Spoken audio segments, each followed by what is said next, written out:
नमस्कार दोस्तों, कैसे हैं आप लोग। Administration during Akbar's umpire, Mughal umpire के समय पे एडमिनिस्ट्रेशन कैसे इवॉल्व हुआ स्पेसिफिकली अकबर के कंटेक्स्ट में, ये इस पर्टिकुलर वीडियो का टॉपिक है। अगर बात की जाए, इससे पहले की वीडियोस में हम गुजरात की बात कर चुके हैं, आपकी राजस्थान की बात कर चुके हैं, कुछ हद तक बंगाल की बात कर चुके हैं। तो पॉलिटिकल कंसोलिडेशन के बारे में हमने बात की, बट एडमिनिस्ट्रेशन ये एस्पेक्ट भी बहुत ज्यादा इंपॉर्टेंट है। और एडमिनिस्ट्रेशन में जो मोस्ट इंपॉर्टेंट एस्पेक्ट आएगा वो आएगा लैंड रेवेन्यू सिस्टम का। ठीक है, दहसला सिस्टम आपने सुना होगा, जब्ती सिस्टम आपने सुना होगा। हालांकि इनके ऊपर मैंने पहले वीडियोस बनाई हैं। ठीक है, लैंड का सेग्रीगेशन, कैसे लैंड रेवेन्यू को काउंट किया जाता था, कलेक्ट किया जाता था, इन सब चीजों के बारे में मैंने पहले वीडियोस बनाई हैं।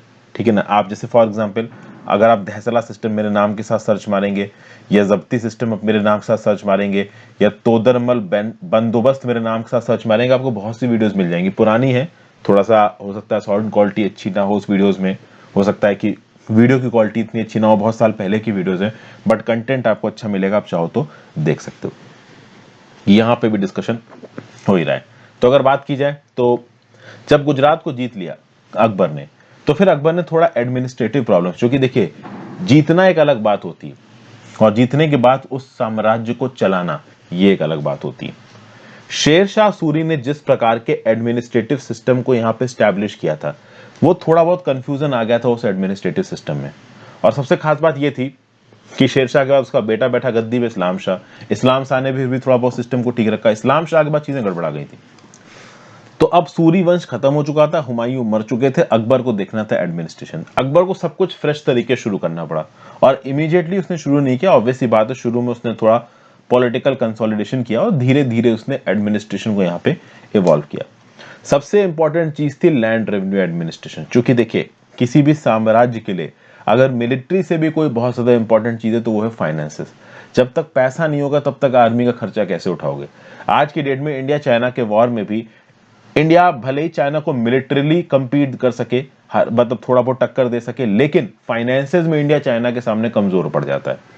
तो यही उस समय की बात थी। अकबर को ये पता था अगर मिलिटरीली अपने आप को स्ट्रांग करना है, पॉलिटिकल एक्सपेंशन करना है, तो अपने फाइनेंसेस अच्छे रखने पड़ेंगे।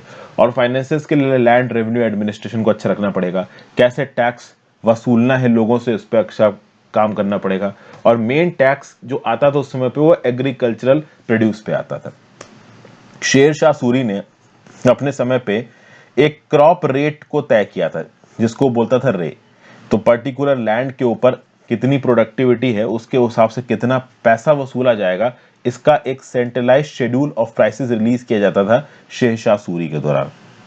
अलग अलग जगहों से ये इंफॉर्मेशन कंपाइल की जाती थी और उसको सेंट्रल शेड्यूल में बदला जाता था। शेर शाह सूरी के सिस्टम को अकबर ने भी यहाँ पे अडॉप्ट किया। लेकिन एक सेंट्रल शेड्यूल ऑफ प्राइसेस को फिक्स करना ये थोड़ा डेंजरस हो जाता है। रीजन क्या है? रीजन आज की डेट से आप कंपेयर कर सकते हो।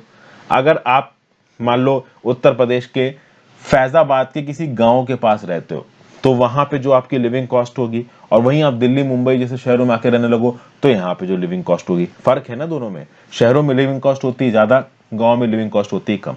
तो उस समय पे जो कंट्री साउथ था मुगल अंपायर के दौरान, वहां पे जो प्रोडक्शन हो रहा था उसके दाम भी किसके हिसाब से फिक्स किए जाने लगे? जो शहरों में रेट थे, जो दिल्ली कैपिटल में रेट थे। तो इंपीरियल कोर्ट में जो रेट थे उसी रेट के हिसाब से गांव में भी टैक्स लगाया जाने लगा। गांव में एक्चुअली में टैक्स तो परसेंटेज के हिसाब से था, but overall central schedule of prices को अगर आप डिक्लेयर कर रहे हो, तो गांव में प्रोडक्टिविटी के हिसाब से प्राइसेस डिक्लेयर कर रहे हो तो गांव के प्राइसेस डिक्लेयर करो। अगर आप शहर के प्राइसेस के हिसाब से गांव की प्रोडक्टिविटी देखोगे तो प्रॉब्लम हो जाएगी ना। अभी गांव में लोग धान मान लो 2 ही रुपए खरीद रहे हैं, और वही धान शहरों में 4 रुपए का बिक रहा है। तो 4 रुपए के हिसाब से अगर आप गांव वाले पे टैक्स लगाने लगोगे तो टैक्स इफेक्टिवली गांव वालों के लिए दुगना हो जाएगा। तो ये प्रॉब्लम थी सेंट्रलाइज शेड्यूल ऑफ प्राइसेस के साथ, और ये प्रॉब्लम आगे आने वाले समय में अकबर को नजर आएगी। अकबर के समय पे और बहुत हद तक शेर शाह सूरी के समय पे भी पीजेंट्स को इस प्रॉब्लम से गुजरना पड़ा। तो इसको सुधारने की भी कोशिश की यहाँ पे अकबर ने पहली बात तो एनुअल असेसमेंट किया, और अकबर ने यहाँ पे कनुंगोज अपॉइंट किए। आज की डेट में कनुंगो की पोस्ट भी निकलती है स्टेट पीसेस में, उत्तर प्रदेश पीसेस में कनुंगो की पोस्ट निकलती है। आपने तो बहुत सारे लोगों ने पेपर भी हो सकता दिया हो। तो कनुंगोज क्या थे? They were hereditary holders of land as well as local officials conversant with local conditions were order to report on the actual produce, state of cultivation, local prices. तो भाई गांव के रसूखदार लोग जिनके पास पहले से अच्छी खासी जमीनें हैं, ठीक है, वो लोकल ऑफिसर्स को जानते हैं। ओवरऑल लोकलाइज लेवल पे गांव में कितनी पैदावार होती है, कितनी क्रॉप्स की खेती होती है, इन सब चीजों को जानते हैं। लोकल प्राइसेस को वो कल्टीवेट कर सकते हैं। तो ऐसे लोगों को यहाँ पे अपॉइंट किया जाता था और ये लोग असेसमेंट करते थे। असेसमेंट, कितनी पैदावार हो रही है और उस पैदावार की वैल्यू कितनी है। अब इस असेसमेंट में एक प्रॉब्लम थी, ये जो कनुंगोस थे ना, ये बेईमान थे और ये सही तरीके से प्रोड्यूस को रिपोर्ट नहीं करते। जैसे कि आज की डेट में भी इनकम टैक्स में, जीएसटी में, कस्टम्स में अगर ऑफिसर्स बेईमान होंगे तो सरकारी टैक्स में प्रॉब्लम आ सकती है। सरकारी टैक्स कलेक्शन में बेईमानी के थ्रू बहुत सारा पैसा बीच में गायब हो सकता है। तो उसी तरीके से जो कनुंगोस थे वो बेईमान थे, वो सही तरीके से असेसमेंट करते नहीं थे। वो बताते थे कि कम पैदावार हो रही है, क्योंकि ज्यादातर लैंड उनके ही हुआ करते थे, तो उसके चलते वो चाहते थे कि कम पैदावार को डिक्लेयर करो तो कम टैक्स देना पड़ेगा। इसलिए बाद में अकबर ने अपने खुद के ऑफिसर्स को भी, आप कह सकते हो, कि अपॉइंट किया रियल असेसमेंट करने के लिए प्रोड्यूस का। अच्छा, एक और बात थी, अकबर लेके आया था एनुअल असेसमेंट, और एनुअल असेसमेंट मुश्किल था। अब पूरे हर साल हर जगह पे जाओ और वहां के प्रोड्यूस को एसेस करने की कोशिश करो, ये अपने आप में बहुत मुश्किल काम था। गुजरात जीत के जब 1573 में अकबर वापस आया, 1556 से राज शुरू हो चुका है अकबर का। अकबर लैंड रेवेन्यू सिस्टम पे स्पेसिफिकली ध्यान रखता था। नॉर्थ इंडिया में बहुत सारे करोरीज उसने अपॉइंट किए गए थे और ये करोरीज they were responsible for the collection of crore of dams, also check the fact and figure provided by कनुंगोस। तो कनुंगोस और बाकी ऑफिसर्स जो कि असेसमेंट करते थे, उन असेसमेंट्स को असेस करना काम था करोरीज का, और फिर ये करोरीज जाके अकबर को रिप्रेजेंट करते थे। ओवरऑल इस पूरी लैंड रेवेन्यू की सिस्टम में एक प्रॉपर हायरार्की थी, एक प्रॉपर चेन थी। और ये जो इंफॉर्मेशन आती थी ना इस चेन से, इस चेन के आधार पर अकबर ने एक सिस्टम बनाया। इस सिस्टम को बोला गया दहसला सिस्टम। 1580 में, 1580 में अकबर ने सिस्टम बनाया। इस सिस्टम के अंदर किसी एक पर्टिकुलर जगह पे कितना प्रोड्यूस हो रहा है, उस प्रोड्यूस के कितने दाम है, जो लैंड वहां पे एग्रीकल्चर में इस्तेमाल किया जा रहा है उसकी क्या प्रोडक्टिविटी है, इन सब चीजों को एसेस किया जाता था दहसला सिस्टम के अंदर। और ओवरऑल दहसला सिस्टम में पिछले 10 साल में किसी एक पर्टिकुलर रीजन में, उस रीजन की किसी एक पर्टिकुलर क्वालिटी की जमीन में कितनी पैदावार हुई, इन सब चीजों को कंपाइल भी किया जाता था और उसके हिसाब से टैक्सेस को यहां पे फिक्स किया जाता था। वैसे तो देखा जाए तो टैक्स डिमांड थी अप्रोक्सीमेटली 33%। अब जो सरकार की डिमांड होती थी वो थी 1/3 टैक्स की, 33%। अब वैसे तो ऐसा था कि मान लो 100 केजी धान की पैदावार हुई तो लगभग 33.33, मतलब 1/3 था वो धान दे के भी टैक्स दिया जा सकता था। तो वैसे नॉर्मल कर इसको कैश में डिनोट किया जाता था, मतलब 1/3 धान की जो कीमत होगी उस कीमत के इक्विवेलेंट अमाउंट ऑफ जो रुपी होगी वो डिमांड करेगी आपकी अकबर की जो भी सरकार थे, अकबर के जो भी ऑफिशियल्स थे। बाद में इन रुपयों को लोकल लेवल पर बदला जाने लगा। पहले क्या होता था कि गांव में जो पैदावार हो रही है उसके लिए टैक्स शहर के दामों के हिसाब से मांगा जाता था, लेकिन फिर दामों को लोकलाइज लेवल पे ठीक कर दिया गया था। ओवरऑल उसी धान के दाम शहर में ज्यादा होते थे अगर वो शहर में पैदा हुए हों, और अगर गांव साइड पैदा हुए हैं तो गांव साइड में कम होते थे। तो इसके बेसिस पे किसानों को थोड़ी सहूलियत हो गई थी। तो पर बीघा ऑफ लैंड जगह जगह के हिसाब से उसके जो भी डिमांड थे मॉन्ड्स में, रुपए में, इसको तय किया गया। तो देखिए क्या लिखा हुआ है, the produce of a bigha of land under share was given in maunds but on the basis of average prices है, ये प्रिंसेस लिखा हुआ है यहाँ पे, the state demand was fixed in rupees per bigha. तो पर बीघा ऑब्वियस ही बात है, देखिए जो असेसमेंट यूनिट थी वो मॉन्ड्स थी, इतने मॉन्ड धान, इतने मॉन्ड धान, लेकिन प्रति बीघा कितना आपको पैसा देना है टैक्स का अगर जो भी आपकी पैदावार हुई है। यहाँ पे कुछ स्पेसिफिक अरेंजमेंट्स भी किए गए थे कि मान लो क्रॉप खराब हो गई तो उस केस में सरकार की तरफ से थोड़ी मदद भी मिली गई थी। मतलब जगह जगह के हिसाब से, प्रोड्यूस के हिसाब से, जमीन की क्वालिटी के हिसाब से यहाँ पे पैसों को फिक्स किया गया था। और नॉर्मल कर जो स्ट्रेट ट्रेजरी थी उसको पैसा कैश में चाहिए होता तो कोई कैश में नहीं दे पा रहा है तो धान के फॉर्म में भी दे सकता था। ओके, लोकल प्राइसेस को यहाँ पे अकाउंट पे लिया गया था। असेसमेंट सर्कल्स को यहाँ पे सेपरेट किया गया था। सेपरेट असेसमेंट सर्कल का मतलब है अलग अलग जगहों पे लोकलाइज लेवल पे दाम को ध्यान रखा जाएगा, लोकल प्राइसेस को ध्यान पे रखा जाएगा। ओवरऑल जमीन को यहाँ पे मापा गया था, बैम्बू स्टिक्स का इस्तेमाल किया गया था जिनके कोने पे आयरन रिंग्स लगी थी जमीन को मापने के लिए, और इसके बेसिस पे एक पीजेंट के पास कितनी जमीन है उसके हिसाब से उस जमीन की क्वालिटी कितनी है और उस पीजेंट को कितना टैक्स देना है इसके सेंट्रलाइज्ड अकाउंट्स होते थे और ओवरऑल लैंड रेवेन्यू कम देना पड़ेगा अगर मान लो कोई सूखा आ जाता है या बाढ़ आ जाती है। और ये जो सिस्टम ऑफ मेजरमेंट था ना, जिस बेसिस पे किसानों के लैंड को मेजर किया गया, उस लैंड में असेसमेंट किया गया कि हाँ भाई इस लैंड की इतनी क्वालिटी, इस लैंड की इतनी क्वालिटी, तो इस लैंड में प्रति बीघा इतना रुपया, इस इलाके में, दूसरे लैंड में, दूसरे इलाके में प्रति बीघा उसकी क्वालिटी के हिसाब से इतना रुपया, इसको बोला जाता था जब्ती सिस्टम। तो जब्ती सिस्टम में लोकलाइज लेवल पे असेसमेंट करने के बाद कौन सी जगह से कितना रुपया दिया जाएगा, ये सब यहां पे ओवरऑल क्वांटिफाई किया गया। ठीक है भाई, क्लियर हो गया। तो ये था आपका जब्ती सिस्टम। जब्ती सिस्टम को लाहौर से लेकर इलाहाबाद, मालवा में, गुजरात में अकबर ने इंप्लीमेंट किया। जब्ती सिस्टम का ही एक इंप्रूवमेंट था दहसला सिस्टम। तो पहले आया जब्ती सिस्टम, बाद में आया दहसला सिस्टम। जब्ती सिस्टम्स में जो भी इंप्रूवमेंट्स थे उसको आप कह सकते हो दहसला सिस्टम। तो इनिशियल फेसेस में जब्ती सिस्टम, उसको थोड़ा इंप्रूव कर लो तो आप पहुंच गए दहसला सिस्टम पे। अब अकबर का जो अंपायर था वो इतना ज्यादा बड़ा था। एक और चीज दोस्तों, वीडियो पे लाइक और शेयर का बटन जरूर दबा दीजिए। 11 मिनट हो चुके हैं, उसके बाद बोल रहा हूं, देखिए लाइक दबाने में आपको कुछ नहीं जाएगा, एक अच्छा सा कमेंट कर देंगे तो वीडियो का एंगेजमेंट बढ़ेगा, यूट्यूब वीडियोस को और ज्यादा रिकमेंड करेगा। इसलिए लाइक और कमेंट करना मैं हमेशा आपको याद दिला देता हूँ। हो सके तो ज्वाइन बटन दबा के हेल्प कर सकते हैं, ज्वाइन बटन से काफी मदद मिलती है, तो please click the join button if possible. Telegram group join कर लीजिए, इंस्टाग्राम पे फॉलो कर लीजिए, हर चीज का लिंक नीचे डिस्क्रिप्शन बॉक्स में दे रखा है। जो दूसरे सिस्टम्स ऑफ असेसमेंट थे अकबर के अंदर, उसमें आप कह सकते हो कि एक बहुत इंपॉर्टेंट सिस्टम था जिसका नाम था बतई या फिर गला बख्शी सिस्टम। ओके, इस बतई या गला बख्शी सिस्टम में क्या होता था? The produce was divided between peasants and stayed in fixed proportion. The crop was divided after it had been threshed or it had been cut and tied in stacks or while it was standing in the field. तो मतलब जब crop खड़ी हुई है या फिर उसकी harvesting हो चुकी है, वो कहीं पे स्टोर्ड रखी हुई है, तो उस समय पे क्रॉप को ही बांट के ले जाते थे। तो मैंने बताया ना कि अकबर के समय पे दोनों प्रकार के अरेंजमेंट्स थे। कैश में भी भाई आप दे सकते हो अपना टैक्स, और ओवरऑल अगर आप कैश में नहीं देना चाहते हो तो एक गला बख्शी सिस्टम वाले अंदर में आप सीधे सीधे क्रॉप दे के भी चीजों को कर सकते हो। लेकिन ये जो सिस्टम था आपका गला बख्शी या बतई, इसको काफी हद तक फेयर सिस्टम माना जाता था। फेयर सिस्टम क्यों माना जाता था? कि किसान अगर 100 किलो अनाज की पैदावारी कर रहा है तो 1/3 लगभग 33.33 किलो जो अनाज होगा वो सीधे सीधे स्टेट को दे देगा और बाकी जाके अपना बेच का पैसा कमा लेगा।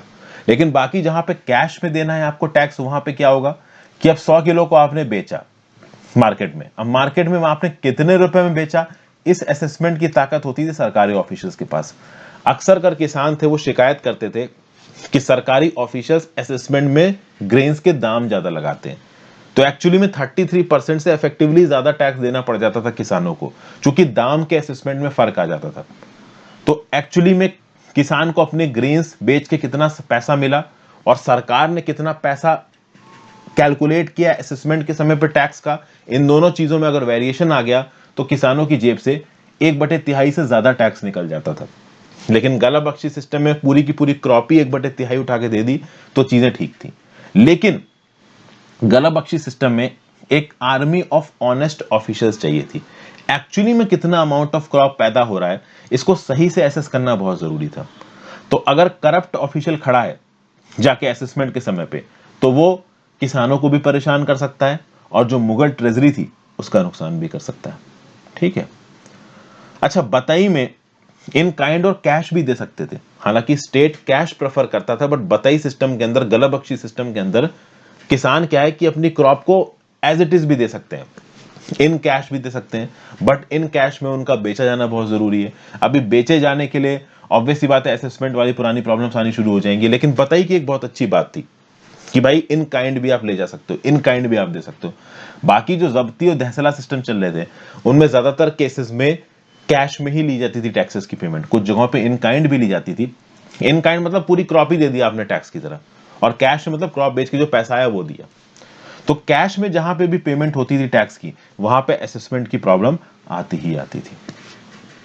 तो हमने देखा कि भाई बतई सिस्टम देखा, बतई को गला बख्शी बोला जाता था। ओके, तो जब फसल खड़ी है उसी समय पे फसल का असेसमेंट हो गया, या जस्ट हार्वेस्टिंग के बाद फसल का असेसमेंट हुआ और ओवरऑल यहाँ पे डिस्ट्रीब्यूशन हो गया।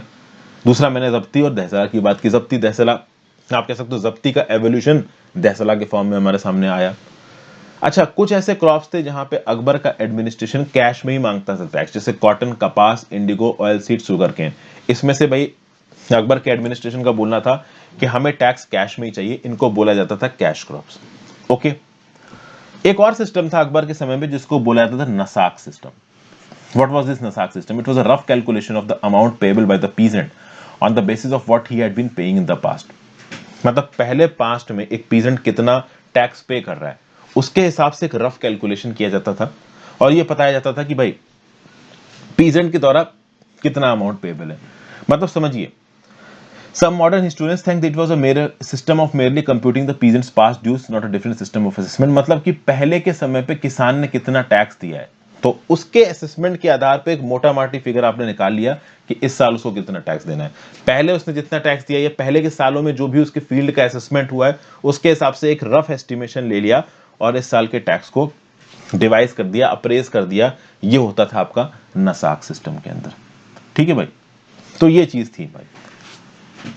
तो बेसिकली इस नसाक सिस्टम को कभी कभी कानकुद भी बोलते थे। कानकुद मतलब एस्टिमेशन। तो आपने पहले के समय पे जो इंस्पेक्शन किया था या पास्ट एक्सपीरियंस के हिसाब से आपने ओवरऑल अमाउंट डिसाइड कर लिया कि हाँ भाई इस किसान को या ओवरऑल पूरे के पूरे विलेज को, गांव को कितना पैसा देना है। उस एस्टिमेशन के आधार पर जो पैसा दिया गया उसको बोला गया कानकुद। फिर यहाँ पे ओवरऑल एस्टिमेशंस में जो लैंड की क्वालिटी थी ना उसके हिसाब से भी सेग्रीगेशन होता था। तो जो लैंड हमेशा सिर्फ कल्टीवेशन के अंदर रहा है, फर्टाइल लैंड माना जाता है, उस लैंड को बोला जाता था पोलाज। पोलाज लैंड में हर साल कल्टीवेशन होगा तो ऑब्वियस सी बात है इस पे जो असेसमेंट होगा, टैक्सेशन रेट होगा वो ज्यादा होगा। जो पराती लैंड है, ओके, जो कि अनकल्टीवेटेड है, फैलो है, इसके ऊपर किसी भी प्रकार का कल्टीवेशन नहीं हो रहा है तो ऑब्वियस सी बात है कि उस पर टैक्स नहीं वसूला जाएगा। लेकिन पराती लैंड के ऊपर अगर आप कल्टीवेशन कर रहे हो तो फिर वो पोलाज माना जाएगा for the purpose of taxation. ठीक है भाई। जो लैंड 2 से 3 साल से खाली पड़ा हुआ है उसको आप बोलोगे चचार। ओके, और अगर 2 से 3 साल से ज्यादा से खाली पड़ा हुआ है, किसी भी प्रकार की खेती नहीं हो रही है, तो उसको बोलोगे बंजर। अभी चचार के ऊपर खेती होगी तो ऑब्वियस सी बात है वो कुछ हद तक ज्यादा पैदावार करेगा नहीं, तो उस पे जो टैक्स लगाया जाएगा वो कंसेशनल होगा। और बंजर पे तो किसी भी प्रकार की अगर खेती हो ही नहीं रही है तो फिर टैक्स का मतलब क्या है, समझ गया। तो ये सब चीज थी। ओके, फिर भाई यहां पे सरकार की हमेशा से कोशिश रहती थी कि जो वर्जिन और अनकल्टीवेटेड वेस्ट लैंड है उसके कल्टीवेशन के लिए उसको यूजफुल बनाया जाए। लैंड को गुड, बैड और मिडिल की कैटेगरी में बांटा गया और इन कैटेगरी के हिसाब से असेसमेंट करके लैंड की क्वालिटी तय करके पता किया गया कि इस लैंड से इतना क्रॉप पैदा हो सकती है, इसकी इतनी प्रोडक्टिविटी, इसकी इतनी प्रोडक्टिविटी, और ओवरऑल प्रोडक्टिविटी के हिसाब से असेसमेंट किया जाता था। कल्टीवेशन को इंप्रूव करने में, एक्सटेंड करने में अकबर काफी इंटरेस्टेड था। तो अमील्स एक्चुअली में अकबर द्वारा ही अपॉइंट किए जाते थे। अमील को बोलता था अकबर कि तुम पीजेंट्स के फादर फिगर की तरह काम करो। पीजेंट्स को समय समय पे लोन देना ये अमील का काम था। लोन्स को उस समय पे तकावी भी कहा जाता था। तो अगर आप बोलो कि एग्रीकल्चरल लोन्स, तकावी क्या था, तो एक प्रकार का एग्रीकल्चरल लोन था, या फिर आप कह सकते हो जनरल प्रकार से ये एक लोन हुआ करता था उस समय पे। तो अमील गांव के लेवल पे पीजेंट्स को तकावी दिया करता था ताकि पीजेंट सीड्स खरीद सके, इंप्लीमेंट्स खरीद सके, एनिमल्स खरीद सके जो कि एग्रीकल्चर में काम आएंगे। फिर ओवरऑल अमील का काम यह भी था कि वो किसानों को प्रेरित करे कि वो ज्यादा से ज्यादा लैंड पे खेती बाड़ी करें, सुपीरियर क्वालिटी की क्रॉप्स को यहाँ पे ग्रो करें। जमींदार जिन इलाकों में एग्जिस्ट करते थे, थोड़ा बहुत जो प्रोड्यूस का हिस्सा था वो जमींदार भी लेते थे। जो लैंड ओनर्स थे जो कि लैंड को प्लाऊ करते थे, उनको उनके लैंड से इजेक्ट नहीं किया जा सकता, तब तक इजेक्ट नहीं किया जा सकता जब तक वो ओवरऑल लैंड रेवेन्यू पे कर रहे हैं, अपना टैक्स पे कर रहे हैं। तो पीजेंट्स के पास एक हेरिडिटरी राइट था कि वो अपने लैंड को कल्टीवेट कर सकते हैं जब तक वो लोन दे रहे हैं। अगर वो लोन देना बंद कर, मतलब जब तक वो टैक्स दे रहे हैं, अगर वो टैक्स देना बंद कर देंगे तो मुगल ऑफिसर जरूर इजेक्ट कर सकते हैं। अच्छा, दैसला को कभी कभी एक 10 ईयर का सेटलमेंट समझा जाता नहीं।